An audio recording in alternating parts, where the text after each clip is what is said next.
네, 오늘부터는 예수님을 만난 사람들 이런 주제로 특별히 요한복음에 나와 있는 중요한 인물들을 함께 생각해 보려고 합니다. 어떤 일이 벌어졌고 예수님을 만난 다음에 그 사람들이 어떻게 변화가 나타났고 또한 그런 만남을 통해 우리에게 주어지는 영적인 교훈이 어떤 것인가를 함께 배우려고 합니다. 오늘은 그 첫 번째 시간으로 요한복음 1장 35절부터 42절 여기에 나와 있는 앤드류를 중심으로 생각해 보겠습니다. 우리 같이 읽겠습니다. 그 다음날 요한은 제자 두 사람과 함께 다시 그 자리에 서 있었습니다. 그는 예수님께서 지나가시는 것을 보고 말했습니다. 보아라, 하나님의 어린 양이시다. 제자 두 사람은 요한이 이렇게 말하는 것을 듣고 예수님을 따라갔습니다. 예수님께서는 몸을 돌려 자기를 따라온 두 사람을 돌아보며 물으셨습니다. 원하는 것이 무엇이냐? 그들은 라피님, 사시는 곳이 어디입니까? 라고 말했습니다. 라피란 말은 선생이라는 뜻입니다. 예수님께서는 와서 보아라 하고 대답하셨습니다. 그래서 두 사람은 예수님과 함께 갔습니다. 그들은 예수님께서 머무르시는 것을 보았고 그날 예수님과 함께 그곳에서 지냈습니다. 때는 오후 4시쯤이었습니다. 요한에게서 예수님에 대한 이야기를 듣고 예수님을 따른 두 제자 중 한 사람은 시몬 베드로의 동생 안드레였습니다. 안드레가 첫 번째 한 일은 그의 형 시몬을 찾은 일이었습니다. 그는 시몬에게 우리가 메시아를 찾았어라고 말했습니다. 메시아란 그리스도를 가르치는 말입니다. 그리고 나서 안드레는 시몬을 예수님께 데려왔습니다. 예수님께서는 시몬을 보시고 네가 요한의 아들 시몬이구나. 이제 너를 게바라고 부르겠다라고 말씀하셨습니다. 게바란 베드로란 뜻입니다. 아멘. 이 그림을 본 일이 있습니까? 유명한 광고입니다. 현대 지성인들은 이런 광고를 한 번쯤은 볼 수 있었어야 합니다. 루이스 뷰똥이라고 들어봤어요? 세계적인 명품을 만들어내는 프랑스 유명한 회사의 광고입니다. 이 광고도 여기 보면 가방입니다. 가방. 우리 숙녀들이 좋아하는 명품 가방, 또 귀중품, 뷰통에서 나오는 것들은 다 명품이죠. 광고문이 이렇습니다. 어떤 여행은 인류를 영원히 바꾼다. 그러면서 세 사람을 광고 모델로 썼습니다. 여자 하나, 그리고 남자 둘. 특별히 달을 쳐다보고 있죠. 그러니까 뭔가 달하고 연관된 그런 내용입니다. 그렇죠? 그래서 이 여자분은 셀리 라이드라고요. 소위 최초의 여자 우주항공사입니다. 세계 최초로 여자로서 이제 우주선을 타고 이제 달나라를 향해 올라갔던 그런 여인이고요. 두 번째 있는 사람이 버즈 알드린, 이 사람은 아폴로 11호를 타고 달나라에 갔던 사람입니다. 달에 도착을 해서 첫 번째 발을 찍어 놓았던 그 사람이 바로 두 번째 있는 버즈입니다. 세 번째 있는 사람은 아폴로 13호의 소위 사령관입니다. 아폴로 13호를 이제 진두지휘해서 달나라에 탐사에 올라갔던 그런 인물입니다. 짐 러벨이라고 하는 사람입니다. 그러니까 이런 아폴로 11호나 아폴로 13호 이런 우주여행, 이런 탐사는 인류의 영원한 미래를 바꿔놓는 것이죠. 그러면서 자기 명품을 팔려고 소개하는 광고입니다. 저는 이 광고를 보면서 문구를 좀 바꾸고 싶어요. 이렇게 말입니다. 어떤 만남은 우리를 완전히 바꾼다. Some relationships change us completely. 그래요, 안 그래요? 인생이란 만남 속에 있습니다. 여자는 남자 잘 만나야 되고요. 남자는 여자 잘 만나야 되고요. 또 선생을 잘 만나야 좋은 실력을 쌓을 수가 있고, 또 선생도 마찬가지입니다. 참 좋은 학생을 만나야 가르칠 맛이 나는 거고요. 교회도 마찬가지예요. 좋은 성도를 만나야, 좋은 교회, 또 좋은 목사를 만나야 함께 아름다운 공동체를 이루어갑니다. 그런데 만남이 항상 아름답게 이루어지는 것만은 아닙니다. 정채봉이라고 시인이 만남이라는 시를 썼는데 이런 내용입니다. 한번 같이 읽어보실까요? 가장 잘못된 만남은 생선과 같은 만남입니다. 만날수록 비린내가 묻어오니까요. 가장 조심해야 할 만남은 곶송이 같은 만남입니다. 피어있을 때는 환호하다가 시들면 버리니까요. 가장 비천한 만남은 건전지와 같은 만남입니다. 힘이 있을 땐 간소하고 힘이 다했을 때는 던져버리니까요. 가장 시간이 아까운 만남은 지우개 같은 만남입니다. 금방의 만남이 순식간에 지워져 버리니까요. 가장 아름다운 만남은 손수건과 같은 만남입니다. 힘이 들 때는 땀을 닦아주고 슬플 때는 눈물을 닦아주니까요. 어때요? 여러분에게 손수건 같은 만남이 있습니까? 어렵고 힘들 때, 아프고 답답할 때, 외로울 때 다가와주고 손잡아주고 말 들어주고 함께 기도해주고 눈물 닦아줄 수 있는. 그런데 이민길에서 많은 사람들 만나 교제하고 대화하다 보면 생선 같은 만남들이 너무도 많았다고요.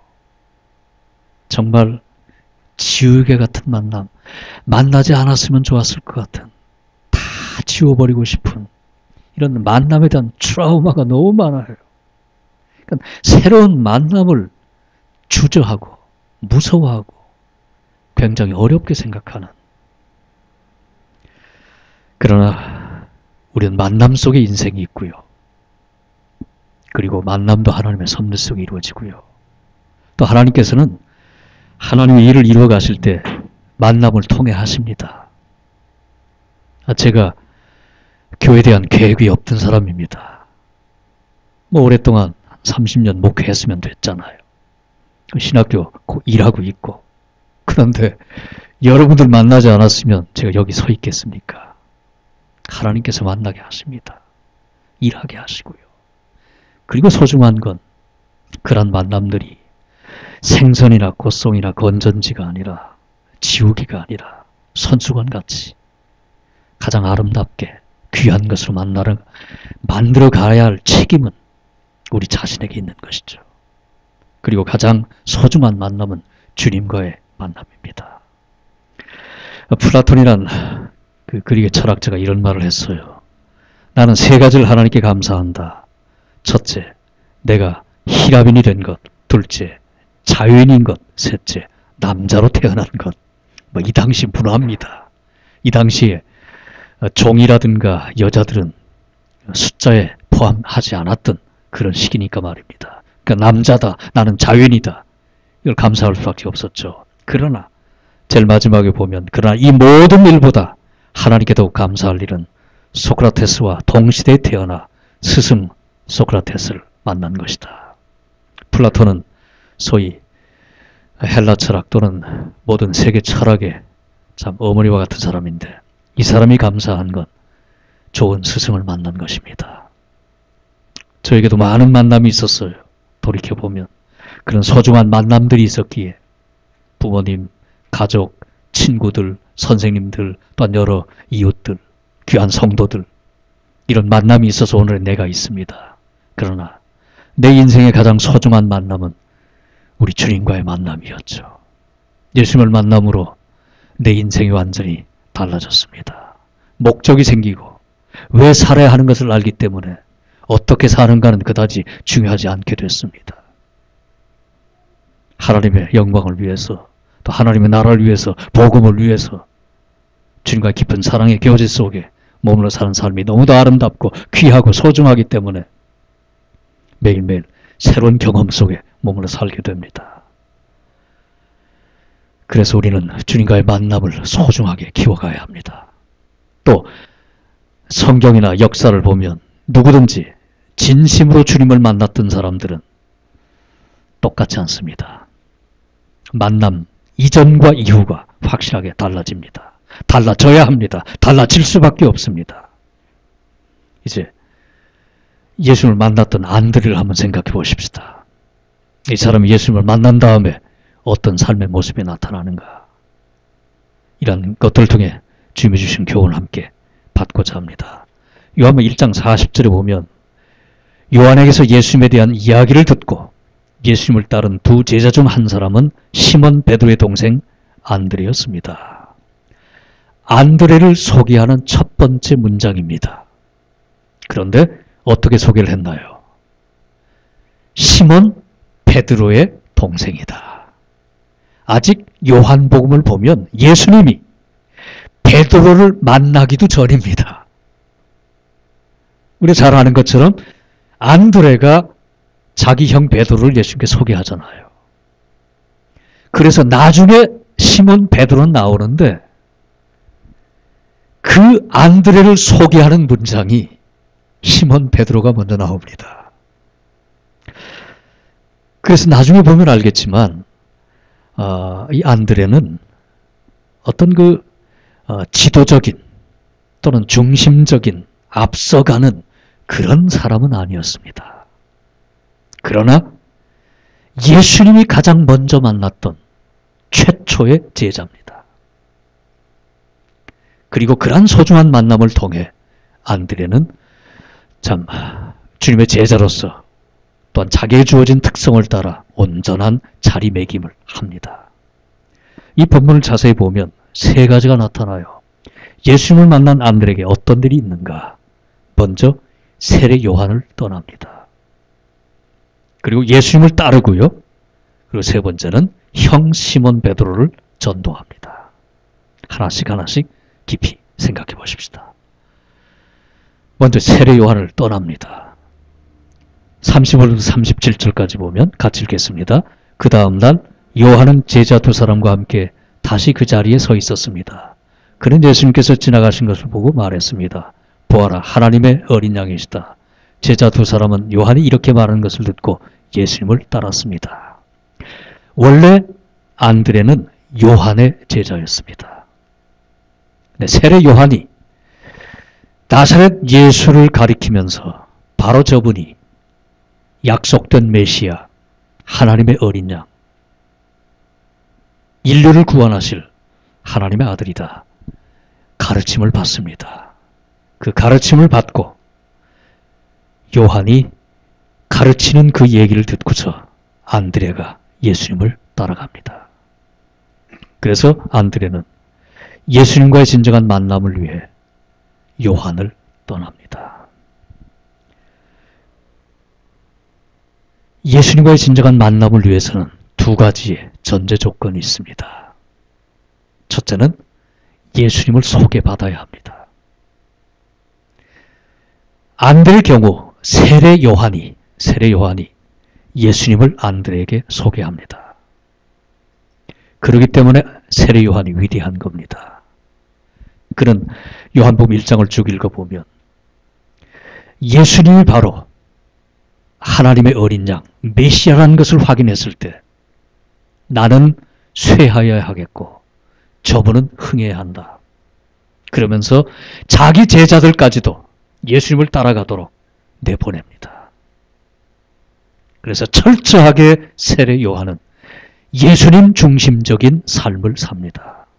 그리고 예수님의 제자가 되고 예수님과의 진정한 만남을 통해 우리의 영성을 키워가려면 떠나야 합니다. 과거를 떠나야 합니다.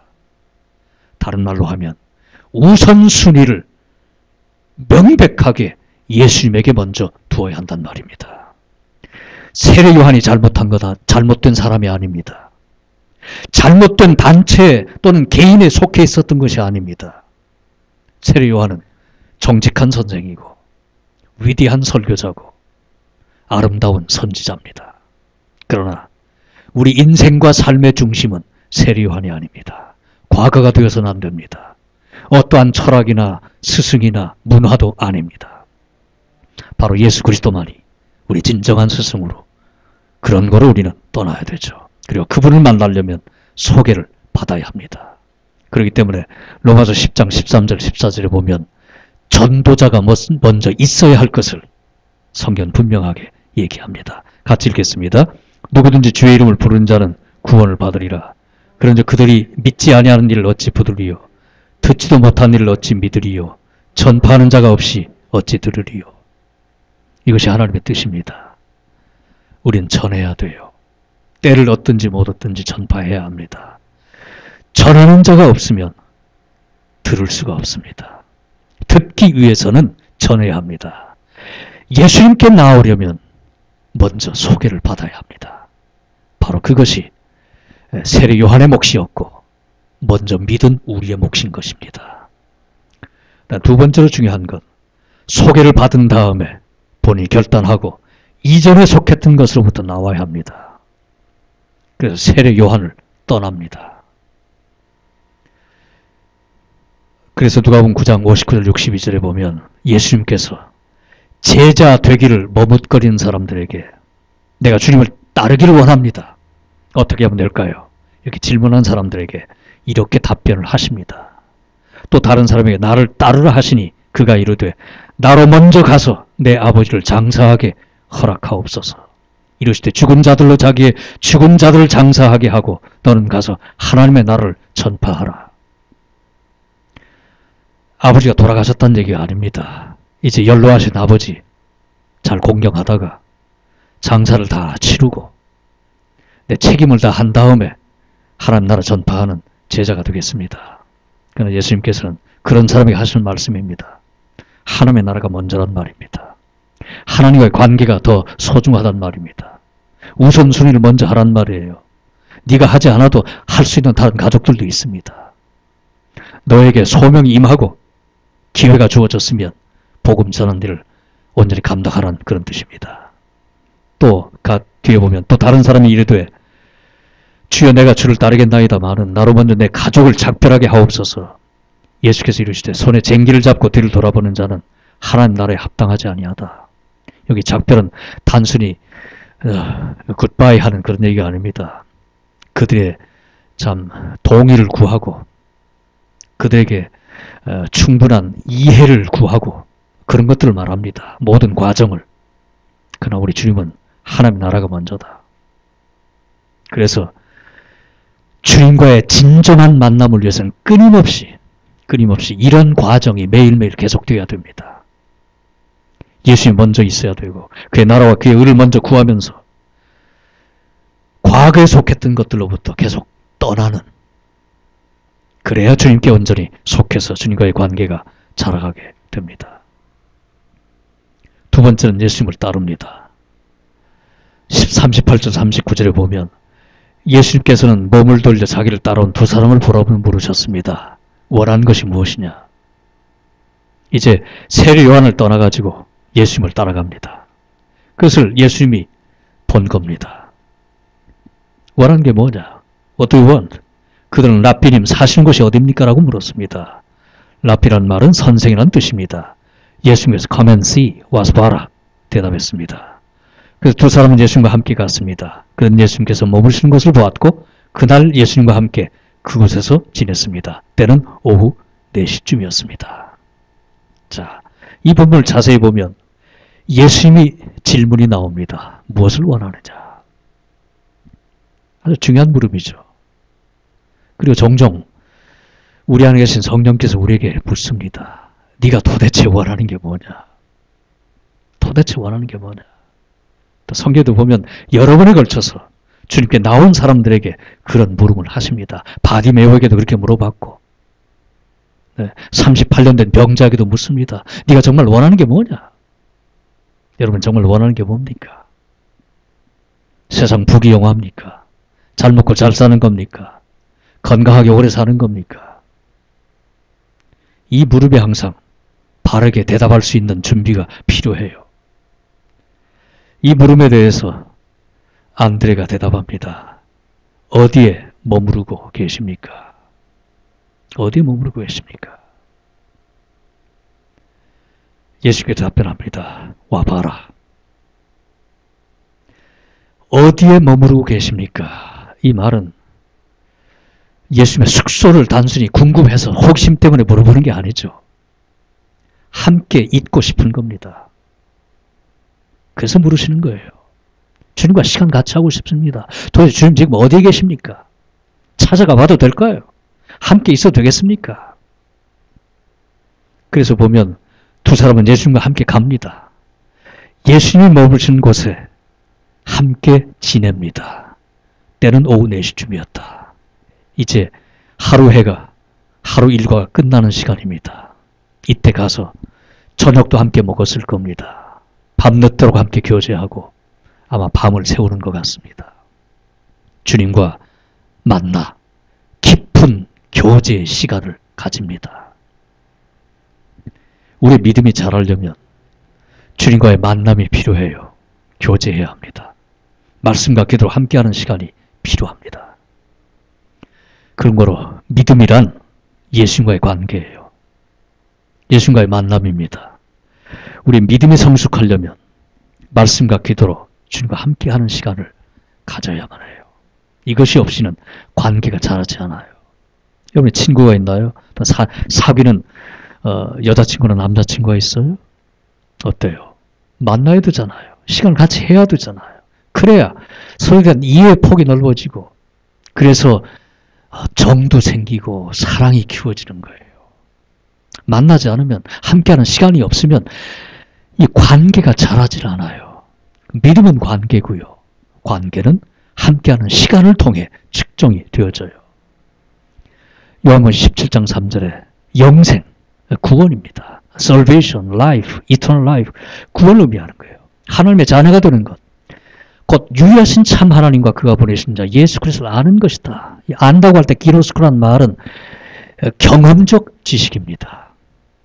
체험적인 알미예요. 단순히 지적인 알미 아닙니다. 관계적인 알미를 얘기하는 거예요.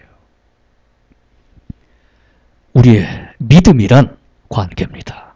관계적인 지식을 통해 자라가는 거예요. 그래서 갈라디아 2장 20절 내가 그리스도와 함께 십자가에 못 박혔나니 그런즉 이제는 내가 산 것이 아니요 오직 내 안에 그리스도께서 사신 것이라. 이제 내가 육체 가운데 사는 것은 나를 사랑하사 나를 위하여 자기 몸을 버리신 하나님의 아들을 믿는 믿음 안에서 사는 것이라. 크리스찬이 누군가? 믿는다는 게 뭔가? 주님과의 관계입니다. 우리 아이덴티티가 바꿔진 거예요. 내가 그리스도와 함께 십자가에 못 박힌 겁니다. 그런즉 이제는 내가 산 것이 아니라 내 안에 그리스도께서 사신 것이라. 내 인생의 주인 되신 주님과의 관계 속에 크리스찬 빌라이프, 믿음이 있는 거예요. 그런 거로 믿음이란 관계입니다. 예수님을 처음으로 만났던 안드레, 과거를 떠납니다. 새로운 출발을 합니다. 예수님에게 프라이오리티를 확실하게 둡니다. 그리고 주님을 만나서 깊은 교제의 시간을 가집니다. 믿음이란 관계니까요. 주님과의 만남입니다. 그리고 여기서 한 가지 신학적으로 생각할 게 있어요. 예수님 지금 어디에 머무르고 계십니까? 이제 예수님을 승천하셨습니다. 영으로 와 계십니다. 지금 어디에 머무르고 계시나요? 바로 믿는 자의 마음에, 우리 심령에. 요한복음 14장 23절 같이 읽겠습니다. 예수께서 대답하여 이르시되 사람이 나를 사랑하면 내 말을 지키리니 내 아버지께서 그를 사랑하실 것이요 우리가 그에게 가서 거처를 그와 함께 하리라. 잘 보세요. 네. 사람이 나를 사랑하면 아버지도 그를 사랑할 것이고 우리가 아버지와 내가 성령이 삼일체 하나님이 우리가 그에게 가서 거처를 그와 함께 한다. 그러니까 하나님이 우리의 심령을 거처로 삼아서 우리 안에 머무신단 말입니다. 그래서 사도 바울은 이렇게 표현을 합니다. 너희 몸은 너희가 하나님께부터 받은 바 너희 가운데 계신 성령의 전인 줄 알지 못하느냐. 하나님이 머무시는 영으로 임하신 예수께서 우리 인격 속에, 우리의 심령 속에, 우리 안에 머물러 계십니다. 그런 거로 우린 자꾸 달라져야 돼요. 더욱더 거룩해져야 돼요. 더욱더 새로워져야 돼요. 더욱더 주님과의 관계가 성장하고 커져야 된단 말입니다. 세 번째 형 시몬 베드로를 전도합니다. 안드레가 주님을 만났을 때 세례요한을 떠나고 예수님을 따라 주님과 깊이 교제하다가 확신을 가지고 그 다음엔 시몬 베드로에게 전도합니다. 안드레가 첫 번째 한 일은 그의 형 시몬을 찾은 일이었습니다. 시몬 베드로에게 메시아를 찾았어. 그리고 베드로를 예수님에게 데리고 나옵니다.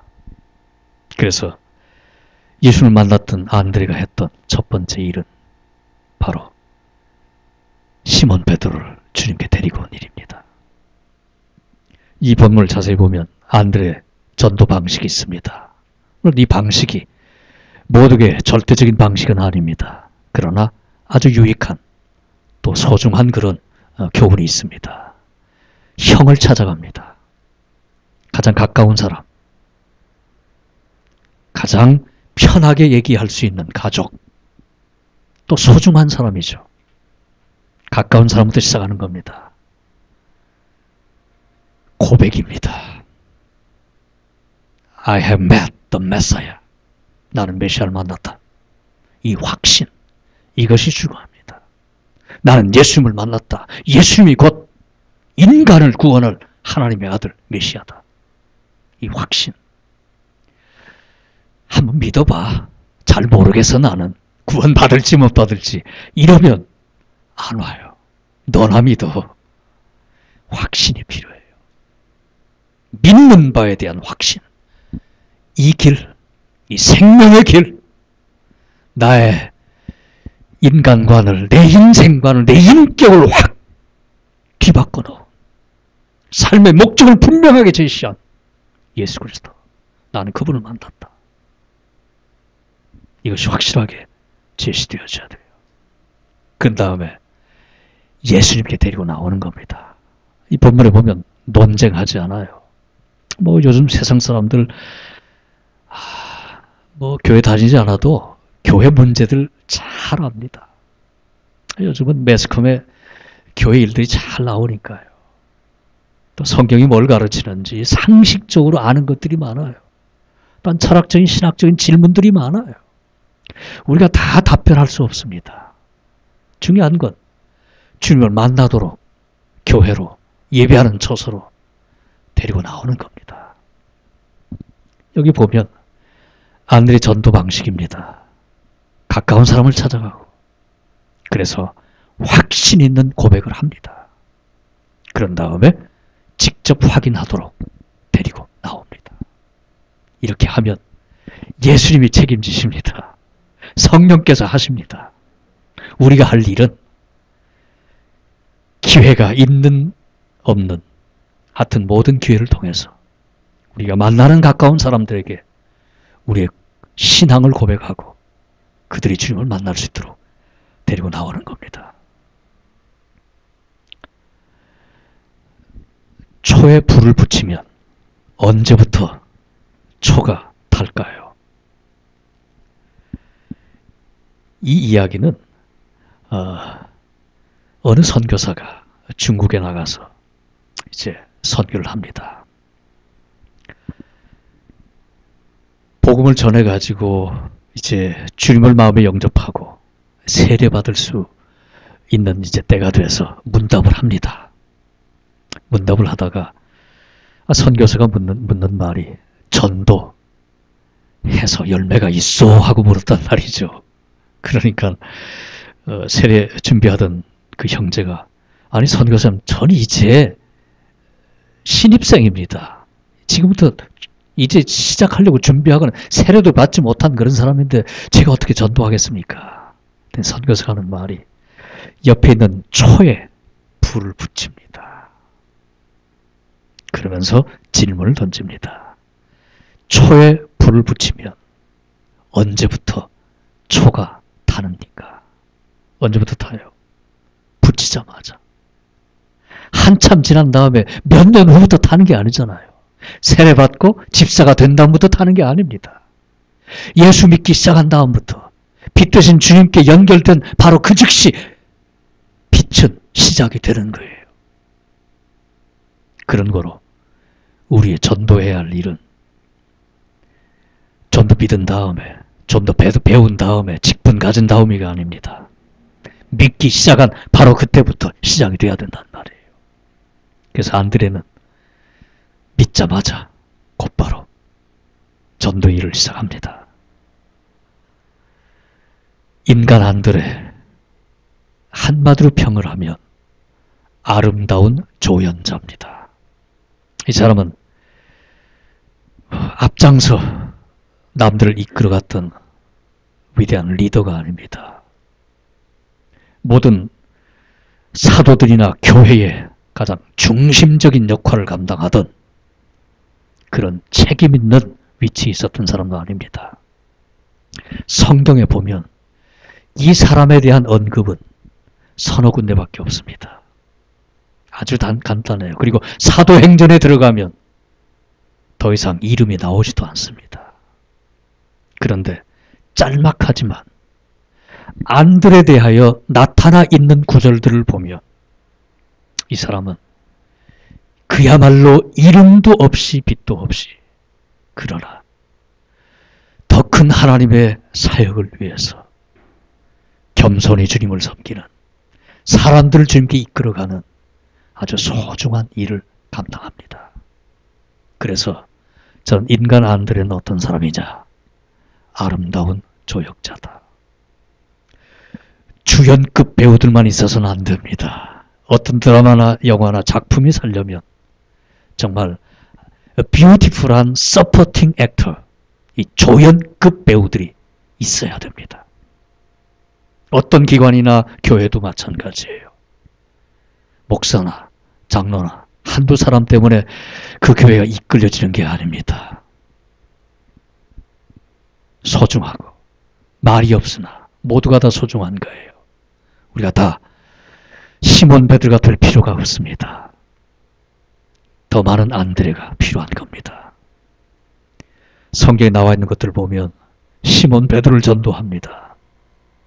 두 번째, 요한복음 6장 8절 9절에 가면 예수님이 보리떡 5개와 물고기 2마리로 5,000명을 먹이시고 12광주리를 남기셨던 이 위대한 기적의 사건, 여기 배후에 바로 안드레가 있습니다. 이 많은 사람을 어떻게 먹여야 합니까?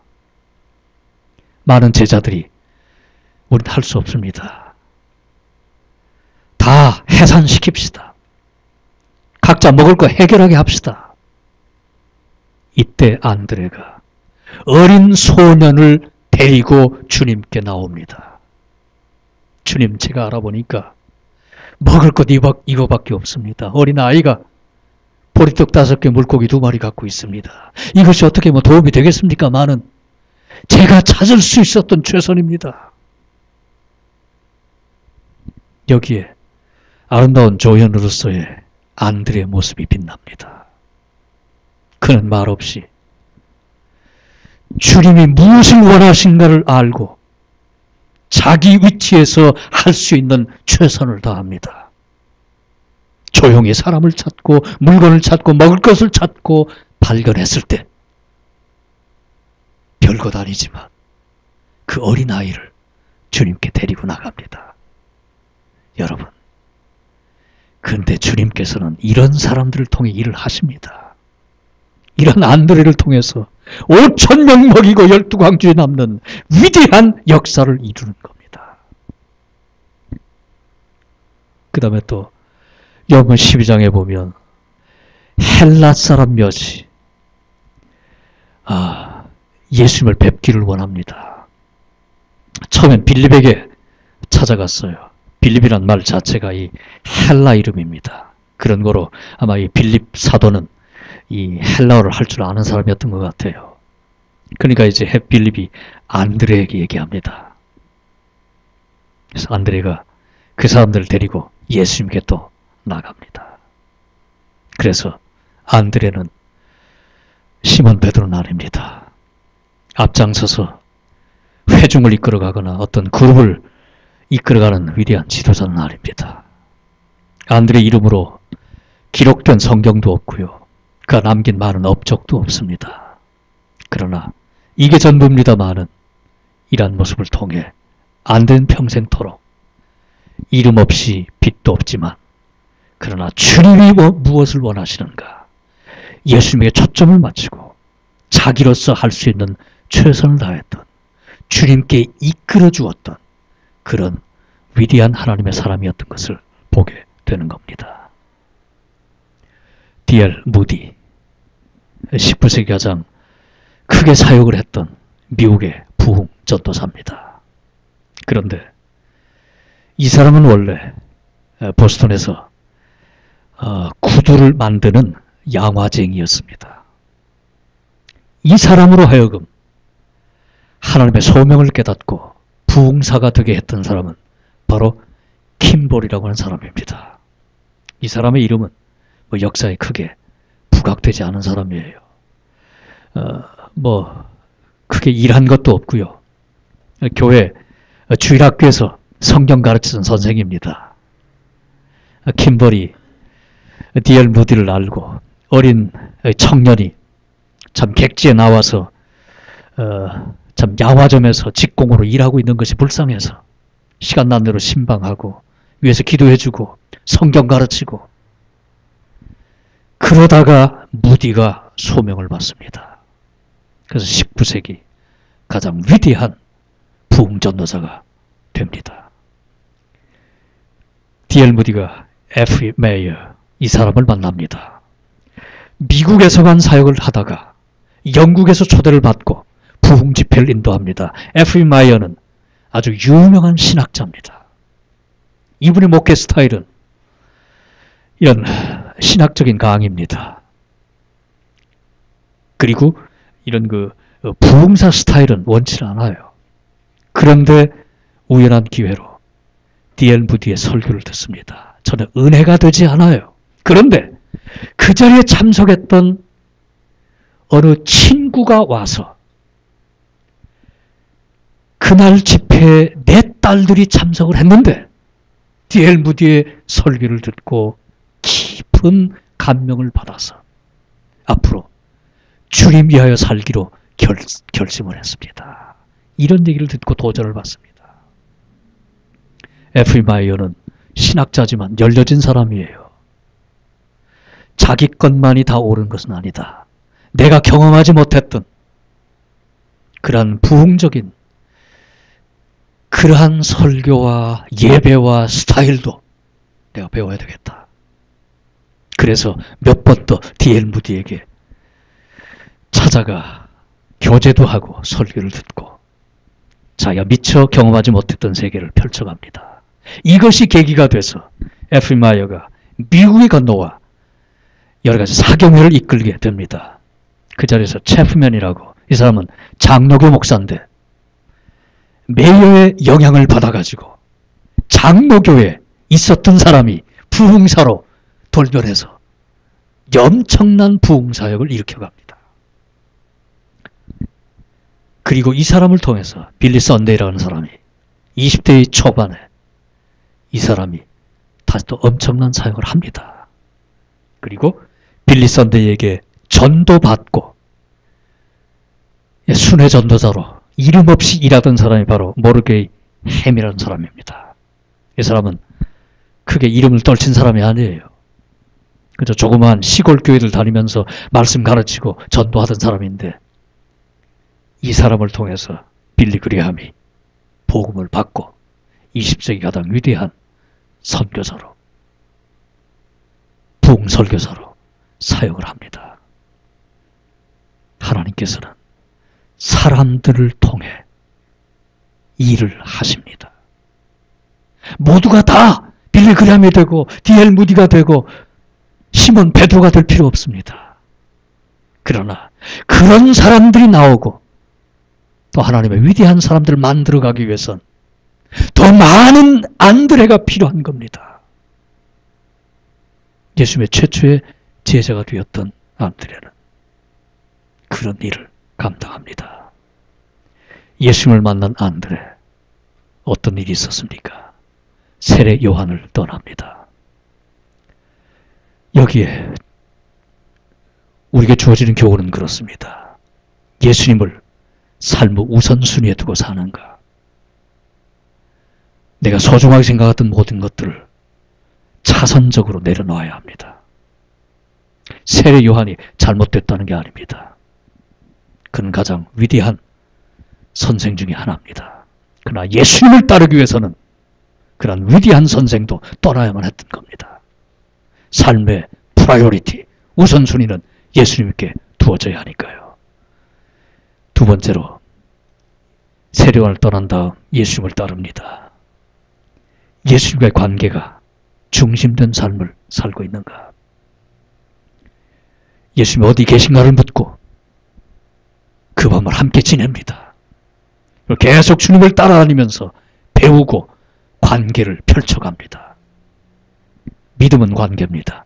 주님과의 만남입니다. 주님과의 관계를 통해 우리의 믿음이 자라갑니다. 그는 형 시몬 베드로를 전도합니다.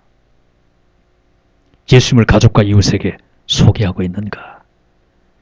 이것이 오늘 우리에게 주어지는 중대한 도전이요 주님의 물음입니다.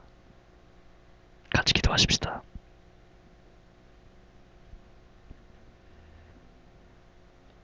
안드레를 만나 주셨던 것처럼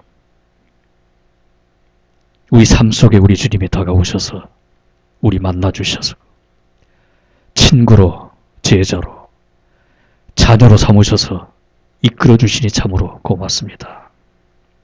우리가 처음 주님을 만났을 때 가졌던 그 첫사랑을, 그 감격을, 그 아름다운 감동을 혹시 잃어버리고 사는 것은 아닌지요. 주님, 새롭게 하여 주시옵소서. 타오르게 하시옵소서. 뜨겁게 하여 주시옵소서. 안드레가 주님을 처음 만났을 때 과거를 떠나고 주님과의 관계를 키워가면서 전도의 일을 감당했던 것처럼 우리도 주어진 모든 것들을 통해 삶의 우선순위를 예수 그리스도 주님에게 맞추고 끊임없이 과거로부터 떠나면서 때를 얻든지 못 얻든지 주의 복음 전하는 복된 인생 살도록 축복하여 주시옵소서. 간절히 바라오며 예수 그리스도 이름으로 기도 올리옵나이다. 아멘.